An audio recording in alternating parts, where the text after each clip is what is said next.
Hello students, welcome. Today we will discuss about numericals. Numericals related to electric field and Gauss theorem. क्योंकि Coulomb's law तक तो हम पहले discuss कर चुके थे, तो अब न्यूमेरिकल नंबर 1.8 आता है जो कि इलेक्ट्रिक फील्ड से रिलेटेड है। उसने कहा है कि कोई इलेक्ट्रॉन है वो 1.5 सेंटीमीटर की डिस्टेंस तक उसको फॉल कराना है, जहां पर इलेक्ट्रिक फील्ड की इंटेंसिटी कितनी है 2 इंटू 10⁴ न्यूटन पर कूलम है। अब उसने पूछा है कि यहां से यहां तक पहुंचने में उसे कितना टाइम लगेगा। तो पहले मैं न्यूटन के कुछ लॉ अप्लाई कर रहा हूं according to the second law of Newton. Newton के सेकंड लॉ के अकॉर्डिंग क्या था, F is equals to ma होता था, तो A इज इक्वल्स टू कितना हो जाएगा F अपॉन m। और इलेक्ट्रोस्टैटिक फोर्स के कंडीशन में F इज इक्वल्स टू हो जाता है QE अपॉन m। ठीक है, क्या Q की जगह मैं चार्ज ऑफ इलेक्ट्रॉन लिख सकता हूं, तो A इज इक्वल्स टू कितना हो जाएगा E capital E upon m। ठीक है, ये चार्ज हो जाएगा। ठीक है, तो अब कंडीशन क्या है कि हमारे पास एक्सेलरेशन आ गया।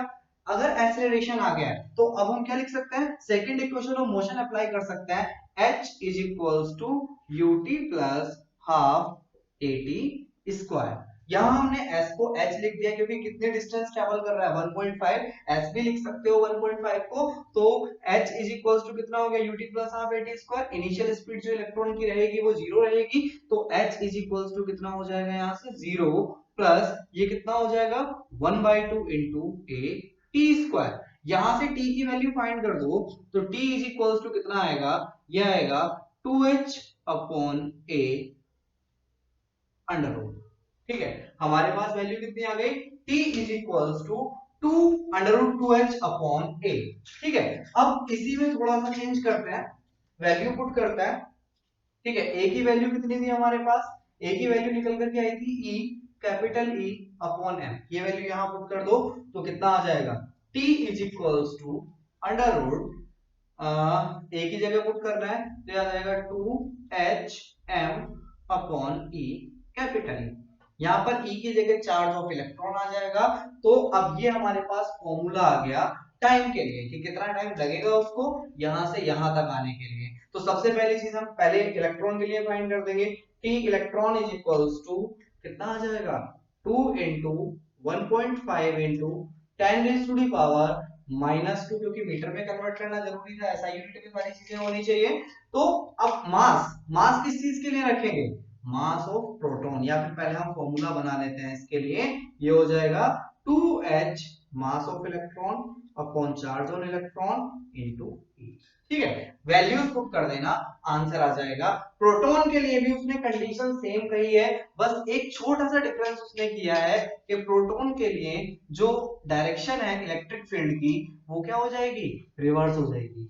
ये आ जाएगी इलेक्ट्रिक फील्ड की डायरेक्शन। तो डायरेक्ट अब क्या साइन भी चेंज हो जाएंगे, ये प्लस आ जाएगा यहाँ पर, जहां से चार्ज एमर्ज होता है वहां प्लस चार्ज आता है, और जहां से इलेक्ट्रिक फील्ड एमर्ज होता है वहां प्लस चार्ज आता है, और जहां एंटर करता है वहां नेगेटिव चार्ज आता है। तो यहाँ नेगेटिव चार्ज, यहाँ नेगेटिव चार्ज, यहाँ नेगेटिव चार्ज, यहाँ नेगेटिव चार्ज। ठीक है, अब यहां पर एक प्रोटॉन को पुल करा रहा है, यानी कि प्लस ई चार्ज। पहले में माइनस ई था तब भी ये नीचे की तरफ अट्रैक्ट हो रहा था क्योंकि पहले नीचे प्लस चार्ज था। अभी क्या है, प्रोटॉन है, तो प्रोटॉन क्या, ये वाले पॉजिटिव चार्जेस को नीचे रिपेल करेंगे और ये वाले नेगेटिव चार्जेस को अट्रैक्ट करेंगे। तो इसलिए मोशन कैसा होगा, एक्सेलरेटेड होगा, इसीलिए तो हमने यहाँ सेकंड इक्वेशन ऑफ मोशन लगाई थी।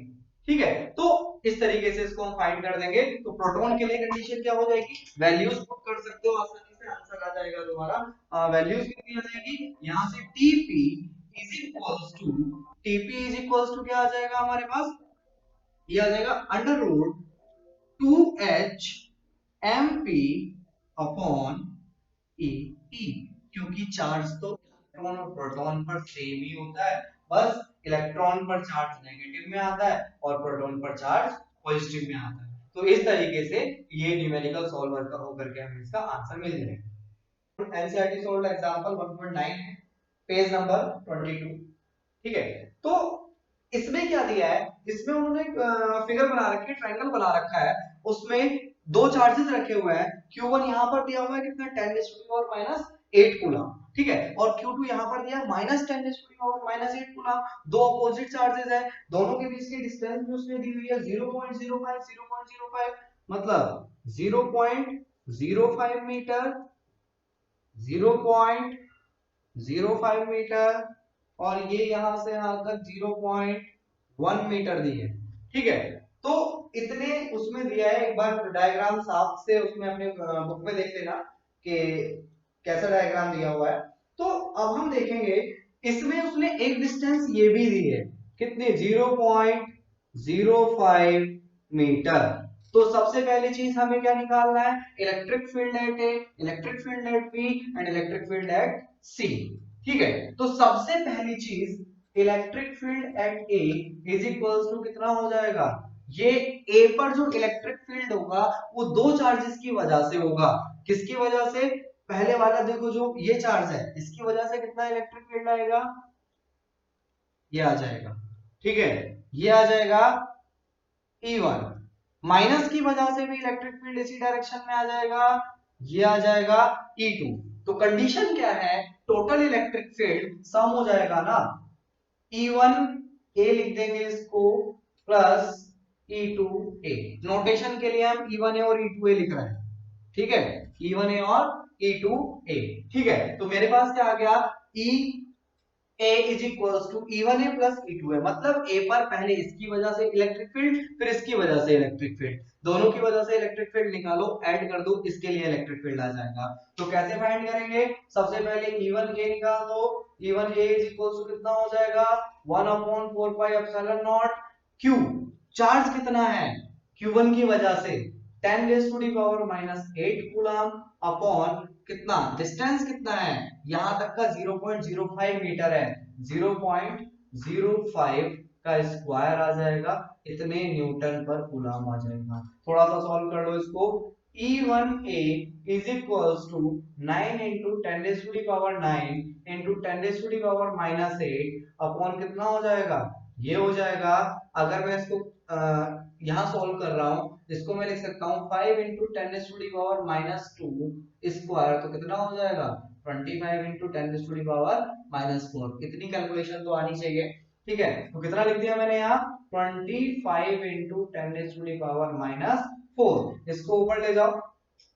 ठीक है, तो E1A और E2A वैसे तो दोनों इक्वल होंगे, चलो फाइंड कर लेते हैं।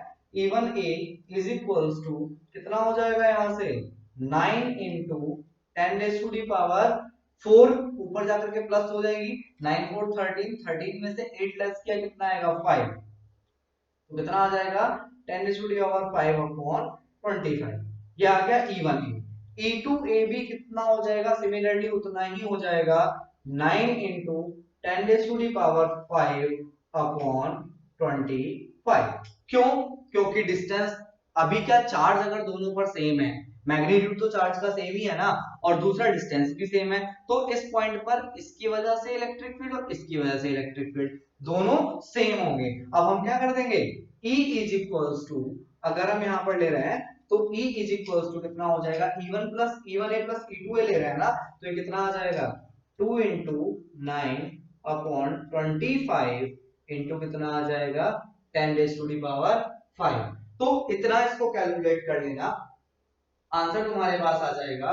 ठीक है, आंसर कितना दिया है इसमें, E1A और E2A को इन्होंने सम करके दिया है, ये कितना आ जाएगा 7.2 into 10⁻⁴। तो E कितना आ जाएगा 7.2 into 10⁻⁴, इतना आंसर आ जाएगा। इसको एक बार कैलकुलेट करके देख लेना, आ जाएगा। तो अब सेकंड पार्ट का मतलब हो जाएगा, बी पॉइंट पर इलेक्ट्रिक फील्ड निकालना है हमें, कितना होगा, तो बी पॉइंट पर इलेक्ट्रिक फील्ड फाइंड करने के लिए सबसे पहले देखो, इस Q1 की वजह से इलेक्ट्रिक फील्ड फाइंड करना पड़ेगा बी पर, जो E1 भी आ गया, इस Q2 की वजह से भी इलेक्ट्रिक फील्ड फाइंड करना पड़ेगा, जो अगर नेगेटिव चार्ज होता है तो इलेक्ट्रिक फील्ड की डायरेक्शन क्या होगी, चार्ज की तरफ होगी, और अगर पॉजिटिव चार्ज होता है तो उससे दूर जाएगी इलेक्ट्रिक फील्ड की डायरेक्शन। तो सेम मैंने यहाँ किया है, तो E1 भी मतलब इसकी वजह से इस पॉइंट पर इलेक्ट्रिक फील्ड हो जाएगा, और E2 भी इसकी वजह से इस पॉइंट पर इलेक्ट्रिक फील्ड हो जाएगा। तो कितना लिखेंगे हम, E1B माइनस E2B। अब मैंने माइनस क्यों किया है, क्योंकि मुझे दोनों वेक्टर, दोनों जो इलेक्ट्रिक फील्ड है वो अपोजिट डायरेक्शन में, जो दोनों इलेक्ट्रिक फील्ड है वो किसमें अपोजिट डायरेक्शन में है, इसलिए मुझे इनको माइनस करना पड़ा। वेक्टर सम अगर मैं करूंगा इनका तो 180 डिग्री एंगल होने की वजह से E1 माइनस E2 आ जाएगा। अब E1 में से E2 क्यों माइनस किया, जो चार्ज पास में होगा वो ज्यादा इलेक्ट्रिक फील्ड जनरेट करेगा और जो चार्ज दूर होगा वो कम इलेक्ट्रिक फील्ड जनरेट करेगा। तो वैसे ही यहाँ पर जो Q1 की वजह से इलेक्ट्रिक फील्ड जनरेट हो रहा है वो ज्यादा होगा और जो Q2 की वजह से इलेक्ट्रिक फील्ड जनरेट हो रहा है वो कम होगा।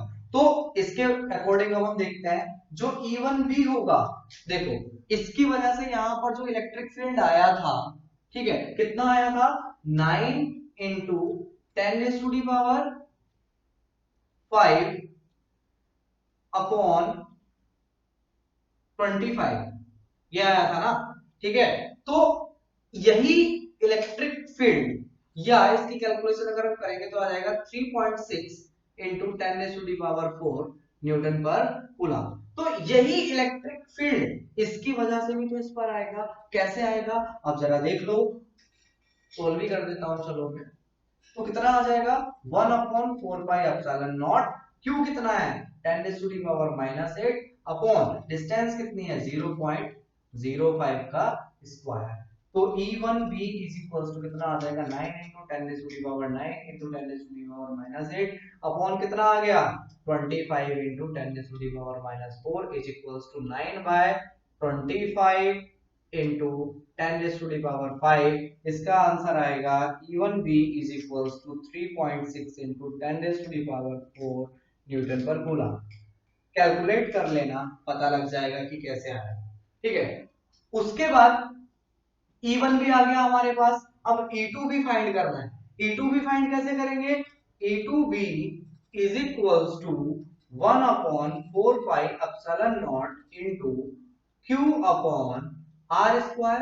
Q कितना है 10 टू दी पावर -8, मैग्नीट्यूड लेंगे, जब हमने पहले ही वेक्टर सम लगा करके ये वाला फॉर्मूला लगा दिया तो अब हम मैग्नीट्यूड लेंगे केवल, ठीक है। अब हमें डायरेक्शन लेने की जरूरत नहीं है। तो कितना हो जाएगा फोन में 0.05 ये 0.05 ये 0.05 ये, तो कितना हो जाएगा 0.15 का स्क्वायर। तो कितना आ जाएगा E2B is equals to 9 into 10 to the power 9, ठीक है।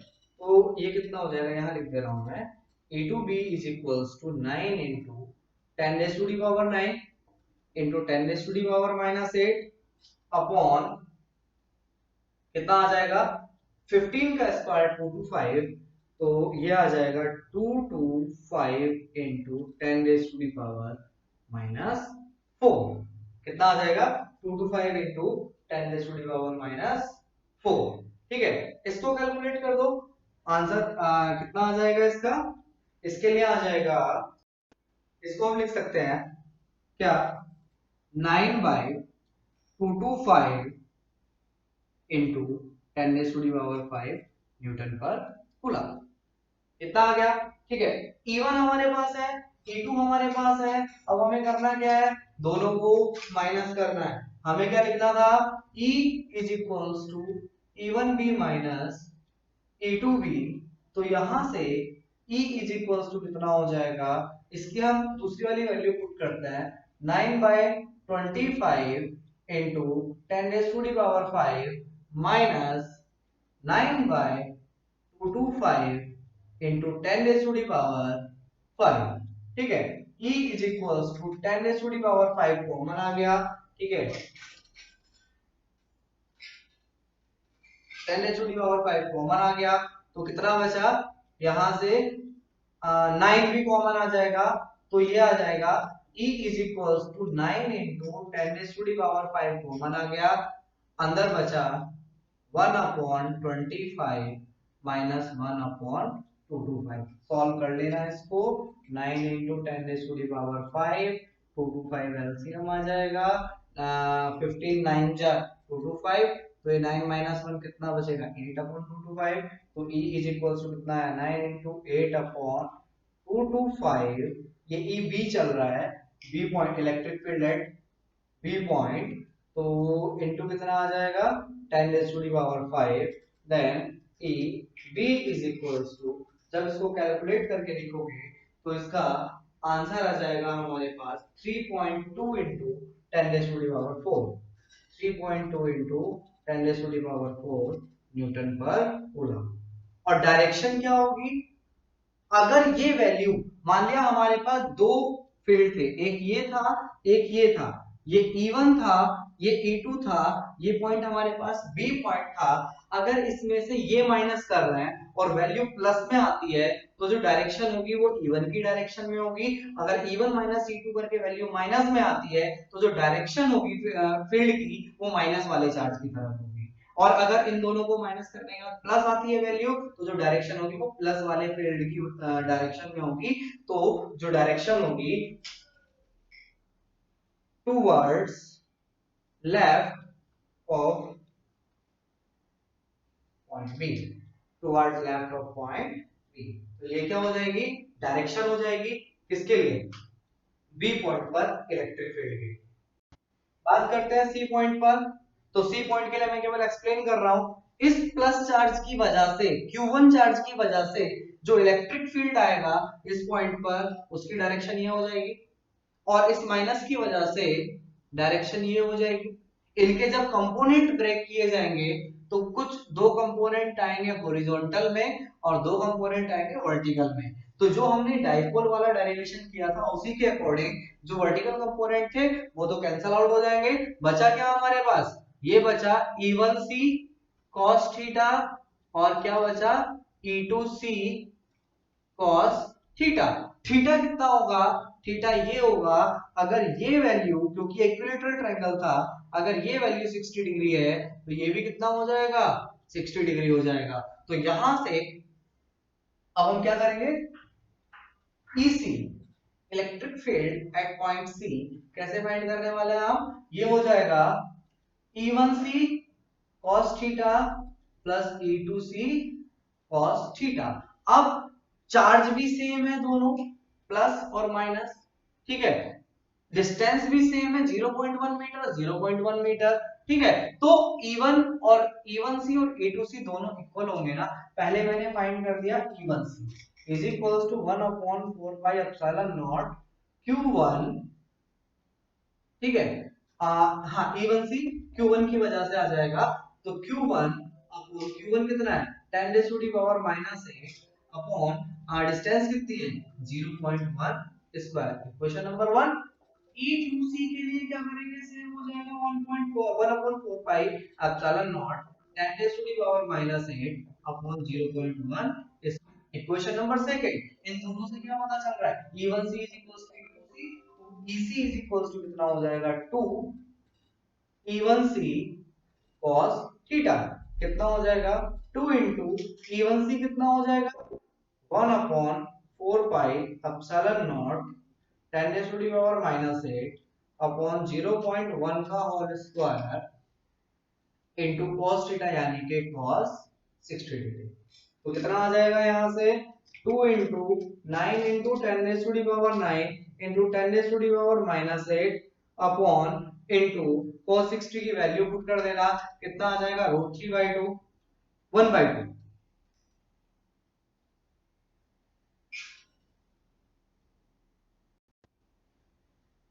तो cos 60 की वैल्यू हमने यहां पुट कर दी 1/2 आ जाएगा। यहां से 0.1 का होल स्क्वायर इसको हम कितना लिख सकते हैं, ये हो जाएगा 1 into 10 raised to the power, या माइनस में रहेगा वो -2 हो जाएगा, ठीक है। इसको जब हम सॉल्व करेंगे तो सॉल्व करने के बाद आंसर हमारे पास आ जाएगा इसका 9 into 10 raised to the power 3, ये आ जाएगा 2 से 2 कैंसिल हो गया, ये कितना बचेगा हमारे पास 9 into 10 raised to the power 3 Newton per coulomb, इतना आंसर हमारे पास आ जाएगा।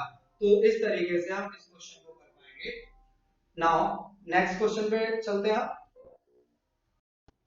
Now numerical number 1.10 10th solved example of NCERT. इसमें क्या दिया है, इसमें दो चार्जेस दिए हैं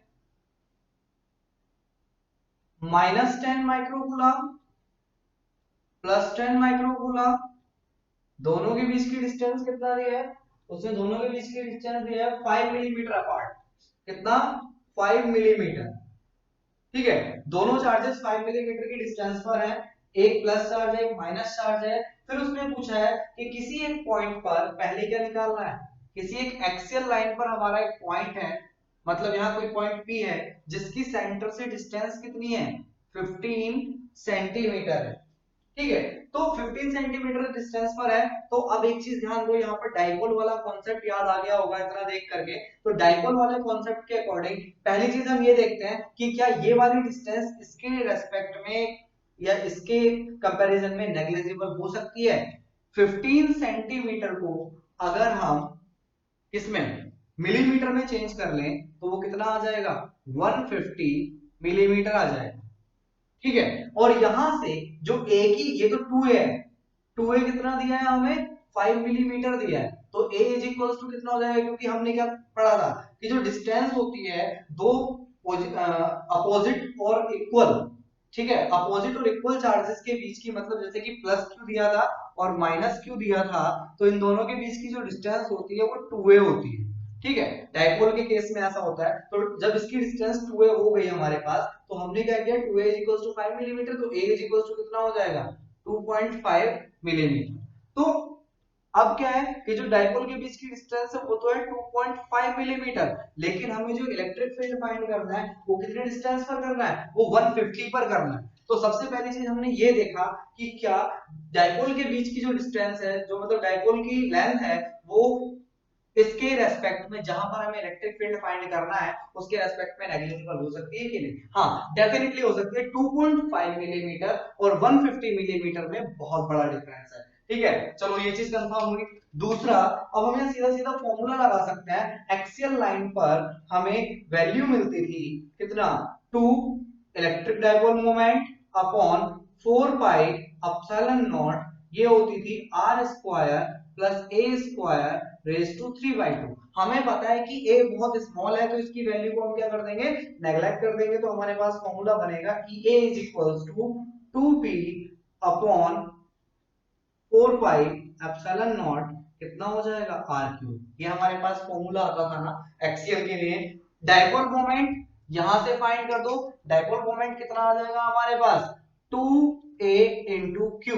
2a की वैल्यू कितनी है 2a 5 मिलीमीटर है, तो 5 इंटू 10⁻³ मीटर हो जाएगा, इज इक्वल टू यहीं में लिख दे रहा हूं 5 इंटू 10⁻³ मीटर। तो ये कितना हो जाएगा इंटू चार्ज कितना दिया है उसने 10 माइक्रोकूलम, तो 10 इंटू 10⁻⁶ माइक्रो ये कूलम में आ जाएगा। तो इज इक्वल्स टू हमारे पास ये कितना आ जाएगा यहां से 5 इंटू 10⁻³ इंटू 10 इंटू 10⁻⁶, ठीक है। तो इसकी वैल्यू कितनी आ जाएगी यहां से, ये आ जाएगा 5 इंटू 10⁻⁸, ठीक है। ये आ गया हमारे पास क्या इलेक्ट्रिक डाइपोल मोमेंट P की वैल्यू आ गई, ठीक है, कूलम मीटर। तो इसकी वैल्यू को हम डायरेक्ट यहां पुट कर देंगे, इज इक्वल्स टू कितना आ जाएगा यहां से 2 इंटू पी की वैल्यू कितनी 5 into 10⁻⁸ into 1/4 pi epsilon naught की वैल्यू कितनी होती है 9 इंटू 10⁻⁹ अपॉन कितना आ गया आर क्यूब। आर क्यूब का मतलब 15 सेंटीमीटर, आर की वैल्यू कितनी है 15 सेंटीमीटर दी है। तो इस 15 सेंटीमीटर को मीटर में कन्वर्ट करने के लिए हम क्या करेंगे, हमें आर दिया है कितना 15 सेंटीमीटर, तो आर कितना हो जाएगा 15 इंटू 10⁻⁻² मीटर। तो कितना हो जाएगा यहाँ से 15 इंटू 10⁻⁻² का क्यूब। तो यहाँ से वैल्यू आ गई हमारे पास कितना, ये हो गया 10 इंटू 9 इंटू 10⁻⁻8, 9 कितना बचा 1 पावर बची। इसको भी अगर मैं इसके साथ कंक्लूड कर दूं तो कितना हो जाएगा 10 की पावर 2 आ जाएगी। 9 इंटू 10⁻², ऊपर की सारी चीजें सोल्व हो गई, अपॉन ये कितना आ जाएगा 15 का क्यूब कर देंगे। 15 का क्यूब करने के बाद इसमें वैल्यूज पुट करेंगे, ये हो जाएगा 3375 इंटू 10⁻⁻6। अब क्या करना है इसको सॉल्व कर देना है, सॉल्यूशन करने के बाद इसका आंसर आ जाएगा।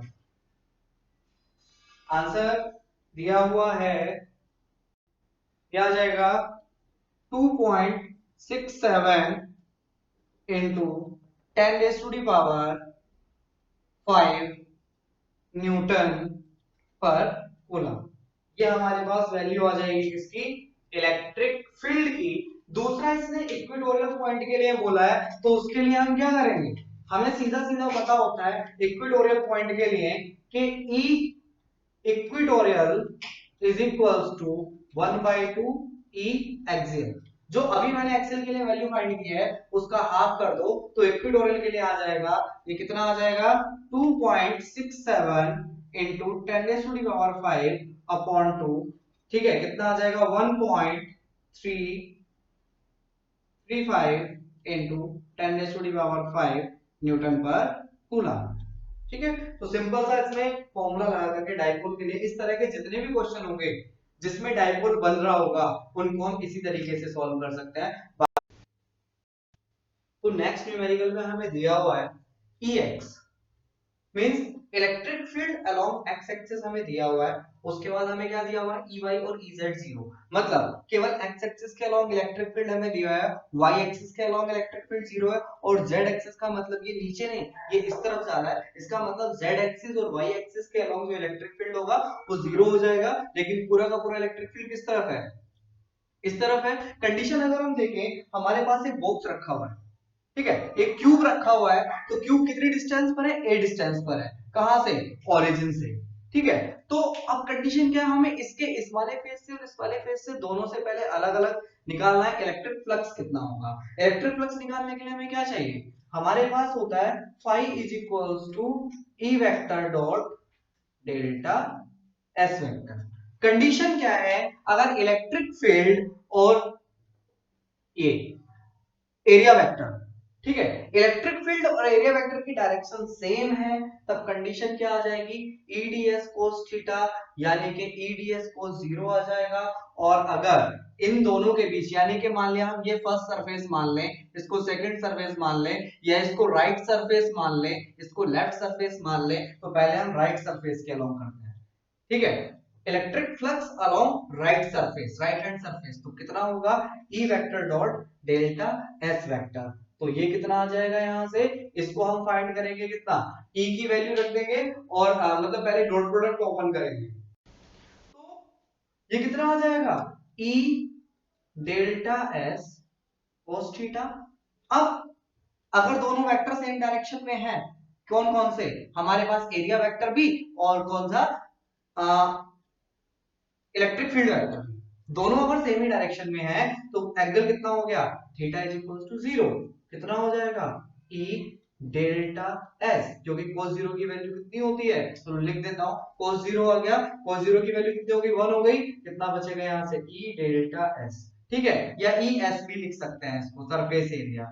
E कितना है, E आ जाएगा हमारे पास alpha x raise to power 1/2, ठीक है, इनटू ये कितना हो जाएगा यहां से सरफेस एरिया, सरफेस एरिया का मतलब हो जाएगा a स्क्वायर, सरफेस एरिया का मतलब कितना हो जाएगा a स्क्वायर हो जाएगा, ठीक है। तो अब यहां से x की वैल्यू कितना रखेंगे हम, x की वैल्यू के बारे में जरा ध्यान दो, ठीक है, x यहां से यहां तक की डिस्टेंस हो जाएगा, x के लिए हो जाएगा यहां से यहां तक की डिस्टेंस, मतलब ये वाला सरफेस इससे कितनी डिस्टेंस पर है उसका मतलब हो जाएगा x। तो ये कितना हो जाएगा, अल्फा की वैल्यू कितनी हो जाएगी 800 दिया हुआ है, इनटू x की वैल्यू कितनी हो जाएगी a प्लस a, 2a हो जाएगी, 2a रेज टू 1/2 इनटू कितना हो जाएगा a स्क्वायर हो जाएगा।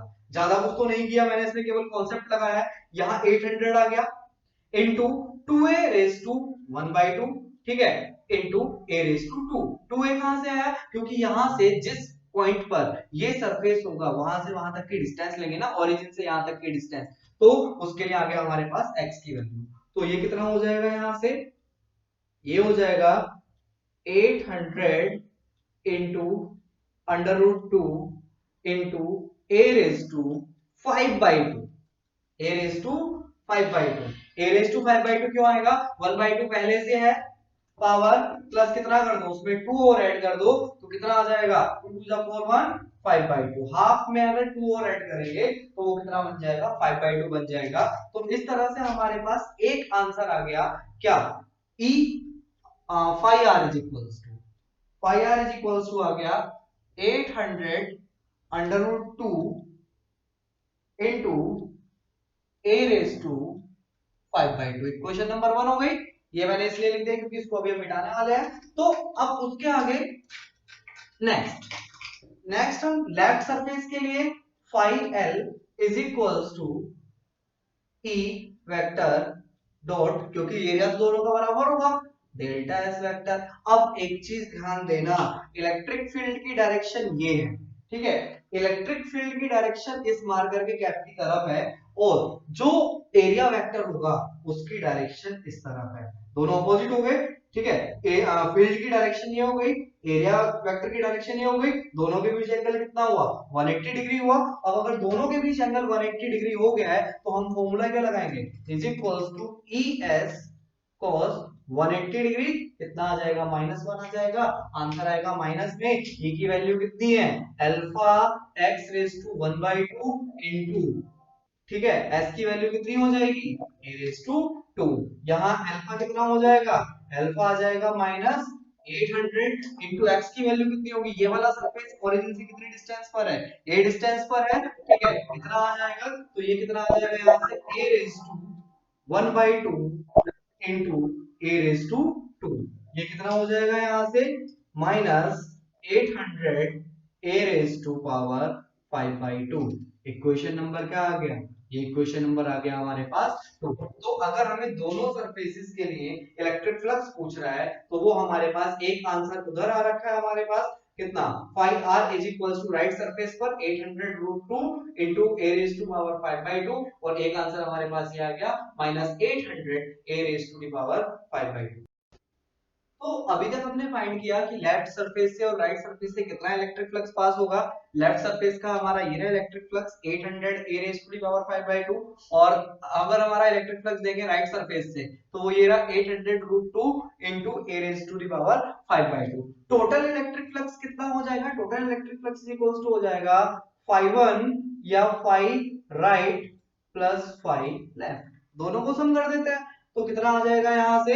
अभी हम आगे अगर देखें तो यह आ जाएगा 800, तो देखो दोनों में से कॉमन आ जाएगा, a raise to the power 5/2 भी दोनों में से कॉमन आ जाएगा, बचा कितना अंदर, अंदर बचा √2 - 1, इसको कैलकुलेट कर लेना, आंसर आ जाएगा। a की वैल्यू उसने गिवन है, a की वैल्यू कितनी दी हुई है क्वेश्चन में, a की वैल्यू दी हुई है 0.1 मीटर, a की वैल्यू दी है 0.1 मीटर, इसकी वैल्यू पुट कर देना, आंसर तुम्हारे पास आ जाएगा, ठीक है। सॉल्व कर लेना, पावर 5/2 कैसे सॉल्व करेंगे, जैसे कि मान लिया 0.1 हमारे पास था, इसकी पावर कितनी थी 5/2 थी, तो इसको हम पावर इसकी एक इस तरह से सॉल्व कर लेंगे a raise to the power 5 under root a raise to the power 5। जहां तक तुम्हें प्रॉब्लम आएगी वो केवल पावर 5/2 सॉल्व करने में प्रॉब्लम आएगी। तो कंडीशन देखो, a raise to the power 5 है, तो यहां पर जो वैल्यू होगी वो होगी 10 raise to the power -1 raise to the power 5। क्या मैं इसको लिख सकता हूं 10 raise to the power -1 metre, definitely लिख सकता हूं, ठीक है। तो अब कंडीशन क्या है कि 10 रेज़ टू दी पावर कितना हो जाएगा, -5 हो जाएगा, under root 10 raise to the power -5। अब एक चीज ध्यान दो, मैं इसको दो पार्ट में ब्रेक कर लेता हूं, 10 raise to the power -4 into 10 raise to the power -1, तो ये पावर -4, यानी कि अगर अंडर रूट से पावर हम बाहर निकालेंगे तो ये बचेगा हाफ पावर बचेंगे, तो कितना हो जाएगा 10 raise to the power -2 under root 1/10, क्योंकि 10 रेज़ टू दी पावर -1 अंदर बचेगा तो ये कितना 1/10 रह जाएगा। इसको कैलकुलेट कर लेना, कैलकुलेटर से चाहो तो वैल्यूज ढूंढ सकते हो, किस चीज के लिए 1/10 के लिए। तो ये केवल मैंने a raise to the power 5/2 की वैल्यू निकाली है, ठीक है, या अगर मैं इसकी जगह लिख दूं 0.1 रेज़ टू दी पावर 5/2 निकाला है तो कितना आ जाएगा, ये आ जाएगा 10 raise to the power -2 into 1/(1/10) 2 point something इसकी वैल्यू आएगी, 2.37 एक्चुअली इसकी वैल्यू आती है, लगभग लगभग अगर हम देखें तो इसकी वैल्यू आ जाएगी √10 इज इक्वल्स टू, ये आ जाएगा 0.316 into 10 raise to the power -2, क्योंकि इसकी वैल्यू कितनी आएगी 0.316, कैसे आएगी 1/(10), √10 की वैल्यू निकाल करके 2.37 के आसपास आती है, ठीक है, देख लेना एक बार, कैलकुलेट कर लेना, इसकी वैल्यू को इससे डिवाइड कर देंगे तो हमारे पास ये वैल्यू आ जाएगी। तो ये वैल्यू इसमें रख करके मैंने केवल ये वैल्यू किस चीज की निकाली है 0.1 रेज़ टू 5/2, ठीक है, उसकी मल्टीप्लाई कर देना, आंसर आ जाएगा। मेन कॉन्सेप्ट केवल इसमें यही था कि हमें सबसे पहले क्या निकालना था, लेफ्ट और राइट में टोटल इलेक्ट्रिक फ्लक्स निकालना था। अगर इलेक्ट्रिक फ्लक्स का बेसिक कॉन्सेप्ट पता होगा तो आसानी से कर पाओगे। नेक्स्ट इसने क्या पूछा है, last second part, the charge within the cube. तो अगर हमारे पास नेट इलेक्ट्रिक फ्लक्स है तो phi is equals to Q upon epsilon naught होता है। ठीक है, तो क्यू इज इक्वल्स टू कितना हो जाएगा, phi epsilon naught. Epsilon naught की वैल्यू हमें पता होती है, पाई की वैल्यू अभी हमने फाइंड कर रखी है, दोनों की वैल्यू को मल्टीप्लाई करो, आंसर हमारे पास आ जाएगा। ठीक है, तो इतना इस न्यूमेरिकल में केवल करना है। और इस तरह के numerical maximum times board exams में पूछ लिए जाते हैं। इस तरह के दो तीन न्यूमेरिकल अभी मैं बाद में डिस्कस करूंगा एनसीईआरटी खत्म करने के बाद, तो पहले इतना करो। एग्जाम्पल 1.12 भी लगभग उसी के जैसा है, लेकिन इसमें क्या सिलेंडर दिया है, वहां क्यूब दिया था, क्यूबॉइड, हाँ क्यूब दिया था, और यहाँ पर सिलेंडर दिया है। सिलेंडर के सेंटर से राइट हैंड साइड में जो इलेक्ट्रिक फील्ड की डायरेक्शन है वो x axis, positive x axis की डायरेक्शन में है।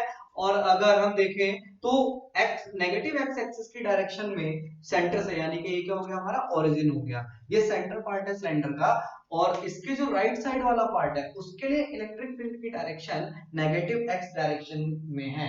तो सबसे पहली चीज हमारे पास ई दिया हुआ है, इसमें E vector is equals to 200, right के लिए दिया हुआ और लेफ्ट के लिए दिया हुआ है। राइट के लिए कितना हो जाएगा 200 आई कैप, लेफ्ट के लिए कितना दिया हुआ है, उसने अपोजिट कर दिया है जस्ट, लेफ्ट के लिए दिया हुआ है -200 आई कैप।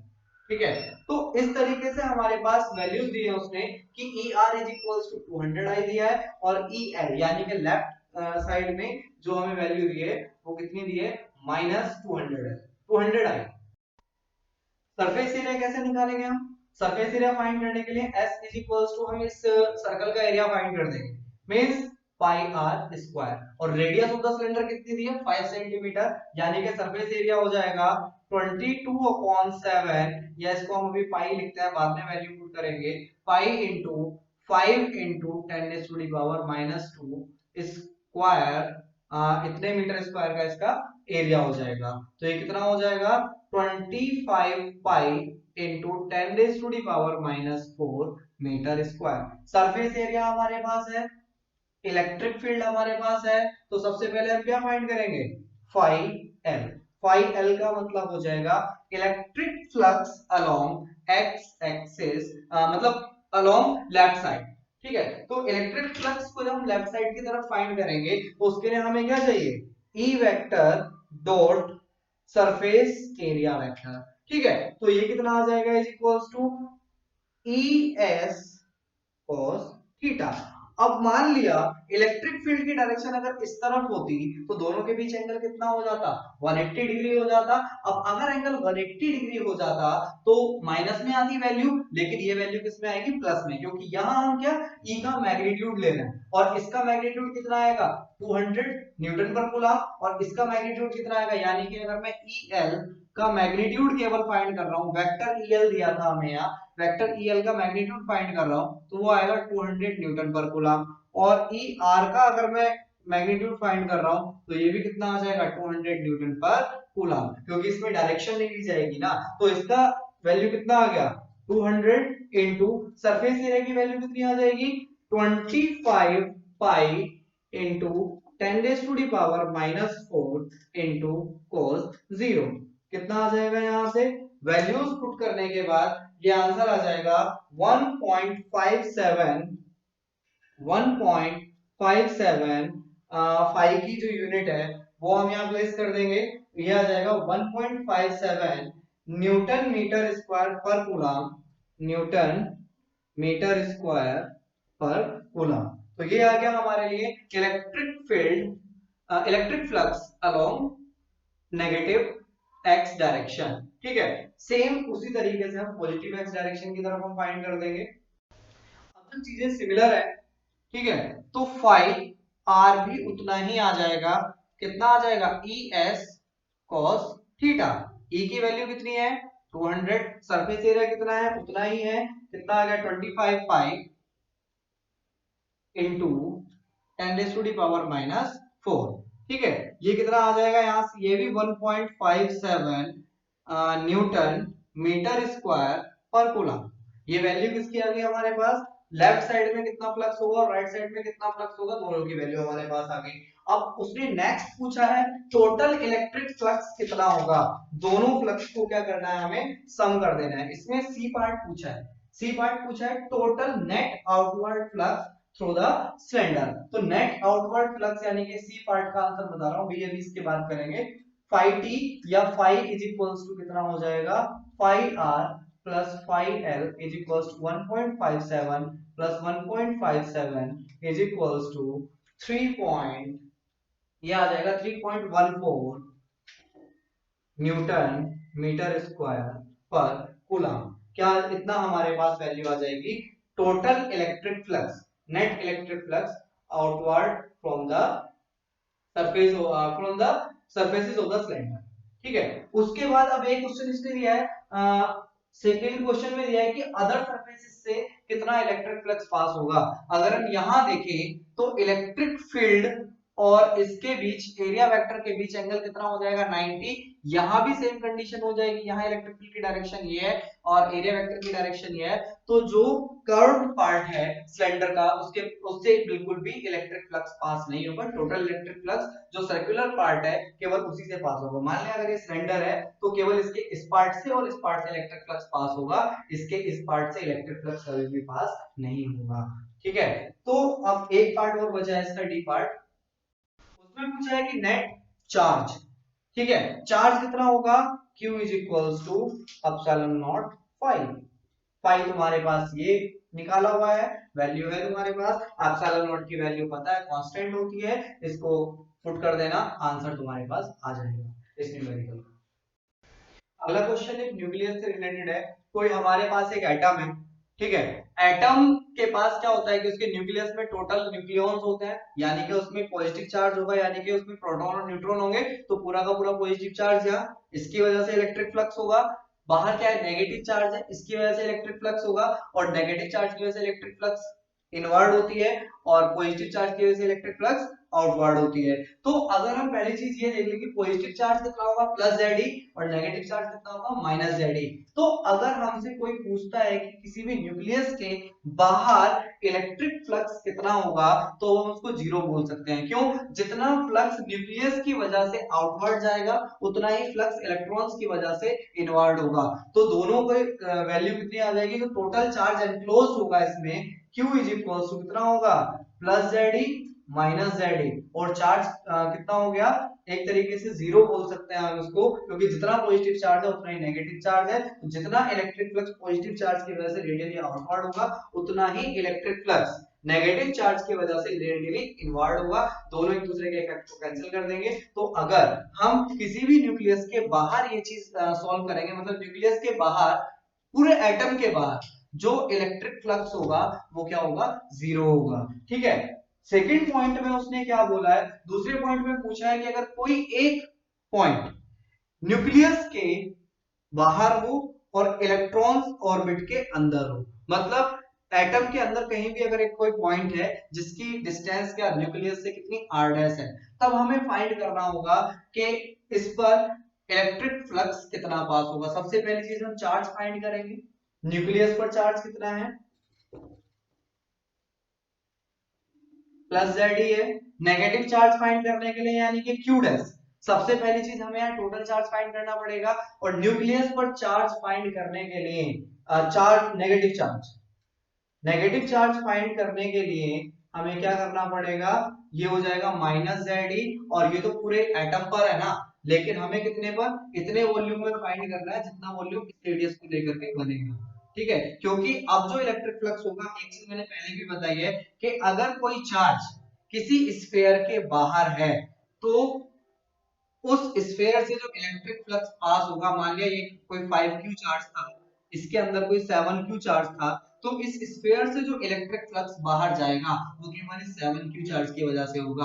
अगर मैं कुछ इस तरीके से एक अरेंजमेंट और बना दूं, ये जो 7q था यहाँ था, तो इनर स्फीयर की वजह से जो इलेक्ट्रिक फ्लक्स होगा वो इस 7q चार्ज की वजह से होगा, और जो टोटल जो हमारा ये सिस्टम है इससे जो इलेक्ट्रिक फ्लक्स आउट होगा वो 14q चार्जेस की वजह से होगा। क्यों?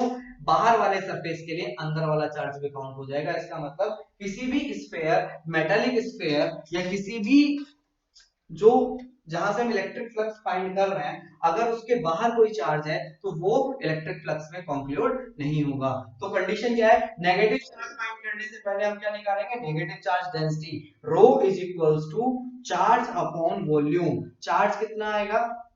Q, यानी कि नेगेटिव चार्ज कितना है? -ZD है, अपॉन वॉल्यूम कितना है? 4/3 पाई कैपिटल R क्यूब। ये क्या हो जाएगा? एटम की रेडियस हो जाएगी। तो रो इज इक्वल्स टू हमारे पास कितना आ गया? -3ZD अपॉन 4 पाई R क्यूब। ये आ गया हमारे पास क्या?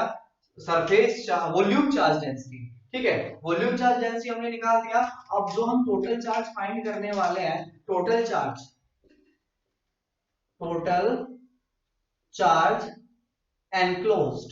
तो टोटल चार्ज एनक्लोज्ड कैसे फाइंड करेंगे? ये हो जाएगा कितना? Q dash is equals to, क्योंकि पॉजिटिव चार्ज नेगेटिव चार्ज से ज्यादा होगा। ठीक है, अब इस कंडीशन में क्योंकि ये सरफेस पर होता तो पॉजिटिव नेगेटिव दोनों इक्वल होते, अभी क्या है कि पॉइंट अंदर है। ठीक है, तो जो बाहर वाला नेगेटिव चार्ज है वो एक्सक्लूड हो जाएगा। तो इसके लिए क्या हो जाएगा? ZE माइनस ये हो जाएगा हमारे पास, इसको हम लिख देंगे volume. Q dash is equals to 4/3 pi R dash cube into rho. इसका मतलब हो जाएगा कि जितने वो इस वॉल्यूम में जो R डैश रेडियस का जो हमारा एक स्फीयर बन रहा है, इसके अंदर हमें टोटल चार्ज फाइंड करना है, कितना होगा? मतलब जेडी में से अगर ये वाला चार्ज माइनस कर दोगे तो टोटल चार्ज बच जाएगा, जिसकी वजह से इलेक्ट्रिक फ्लक्स आउट हो रहा है। तो Q dash is equals to कितना आ जाएगा? ZE माइनस, यहाँ नीचे रो की वैल्यू यहां से उठा करके यहाँ पुट कर दो, ये हो जाएगा 4/3 pi R dash cube into 3ZE। ठीक है, -3ZE आएगा। तो वैसे तो हमें दोनों को सम करना था, लेकिन इसका जो माइनस चार्ज था इसकी वजह से माइनस हो जाएगा। 3ZE अपॉन कितना आ जाएगा? 4 पाई R क्यूब। ठीक है, यहां से पाई कैंसिल हो गया, 4 से 4 कैंसिल हो गया, 3 से 3 कैंसिल हो गया। हमारे पास जो वैल्यू बच रही है वो आएगी, ये आ जाएगी Q dash is equals to ZD हमारे पास कॉमन आ गया, अंदर कितना बचा? 1 minus R dash cube upon R cube. ये किसके लिए वैल्यू आ गई? Q डैश के लिए। बस अगर हमें कोई भी इलेक्ट्रिक फील्ड फाइंड करना है तो इलेक्ट्रिक फील्ड फाइंड करने के लिए हम क्या करेंगे? अब हमारे पास वैल्यू आ जाएगी 1 electric field is equals to 1/4 pi epsilon not Q dash upon R square. ठीक है, तो इस फॉर्मूले से हम ये वैल्यू फाइंड करनी है। तो ये हो जाएगा कितना? यहां से 1/4 pi epsilon not R square. R square क्या है? यहाँ पर आप R डैश स्क्वायर लेंगे, R डैश स्क्वायर। ठीक है, इनटू जो Q डैश की वैल्यू थी वो पूरी वैल्यू पुट करेंगे, ये हो जाएगा ZE into 1 minus R dash cube upon R cube. ठीक है, इसको सॉल्व करने के लिए अब हम क्या करेंगे? ये हो जाएगा 1/4 पाई एप्सिलॉन नॉट, ZD को हमने बाहर लिख लिया। जब इस 1/R डैश स्क्वायर की मल्टीप्लाई अंदर करेंगे तो कितना हो जाएगा? 1/R डैश स्क्वायर माइनस कितना हो जाएगा? R dash cube upon R dash square R cube. इसकी 2 पावर से इसकी 2 पावर कैंसिल हो जाएंगी। आंसर हमारे पास आ जाएगा electric field is equals to ZE upon 4 pi epsilon not into 1 upon R dash square minus R dash upon R cube. ये हमारे पास आ जाएगा आंसर। तो ये थे हमारे एग्जांपल्स। नेक्स्ट वीडियो में NCERT chapter and exercise discuss करेंगे, तो उसके लिए हम नेक्स्ट वीडियो पे जाना है।